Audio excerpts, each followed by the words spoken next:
Aujourd'hui, un peu de magie. Le truc va vous initier aux subtilités de l'incrustation en couleur.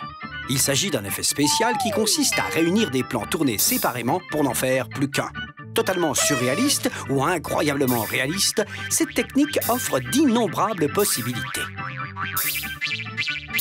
Très facile, me direz-vous. Il suffit de rembobiner la bande ou la pellicule, puis de filmer au même endroit le premier plan.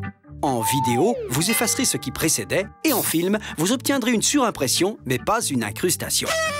D'autres prétendront qu'il suffit de découper des images à incruster, de les coller sur l'arrière-plan, puis de filmer le tout. Oui, eh bien, lorsque vous aurez fini, prévenez-nous, hein? Voici donc la véritable recette de l'incrustation en couleur numérique. Se munir de l'arrière-plan souhaité et le réserver sur une première piste de l'outil de montage ou de post-production. Tournez le premier plan sur un fond coloré. Et oui, vous allez voir pourquoi. Répandre ce plan sur une deuxième piste. Se placer sur une image fixe de votre premier plan, puis éliminer le fond coloré avec les outils d'incrustation. Ce réglage va alors se répercuter sur toutes les images suivantes. Il ne reste plus qu'à déguster le résultat. Voilà, mais je vous dois quelques explications. Tout d'abord, quelle couleur de fond choisir lors du tournage du premier plan? Évidemment, une couleur qui ne figure pas sur votre sujet, sinon il sera troué lors de l'incrustation. Elle doit être lumineuse et bien saturée. On privilégie en général le bleu et le vert, car ils sont quasiment absents sur la peau humaine et il est plus facile de changer de vêtements que de peau. Mais si votre sujet est bleu ou vert, n'hésitez pas, prenez un fond rouge. Vous avez la bonne couleur? Eh oui, mais si l'éclairage est approximatif, vous aurez des surprises. Quelle que soit la sophistication de votre équipement, débrouillez-vous pour obtenir un fond de couleur homogène.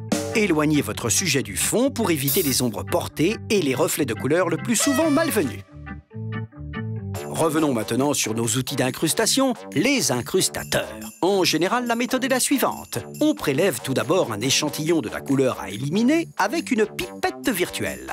Cette couleur disparaît alors sur toute l'image. On étend ensuite cette disparition aux couleurs proches de l'échantillon en augmentant la tolérance de l'incrustateur. Puis on règle le lissage des contours de la découpe ainsi obtenue. Voilà pour les cas simples, mais il y a plus compliqué. L'ennemi numéro 1 de l'incrustation, c'est la semi-transparence.